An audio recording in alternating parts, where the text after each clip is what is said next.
Magandang araw sa inyong lahat. Maraming salamat sa lahat ng bumati sa aking ika-100 at isang kaarawan.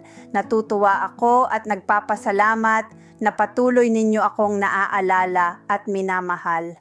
Miss na miss ko kayong lahat. Lagi kong naaalala ang masasayang panahon na pinagsaluhan natin bilang pamilya. At sa aking mga anak na sina Evie, May, Mando, Ellie, Danny, Chit, Susan, Manny at Zeddy, maraming salamat sa inyong pagmamahal at pag-aaruga. Ipinagmamalaki ko kayong lahat. Sa lahat ng aking mga anak, apo at mahal sa buhay, manatili kayong matatag. Magmahalan kayo, magtulungan at pahalagahan ang bawat pagkakataong magkakasama kayo. Higit sa lahat, huwag ninyong kalilimutan ang Panginoon. Magtiwala kayo sa Kanya at patuloy na sundin ang Kanyang mga daan.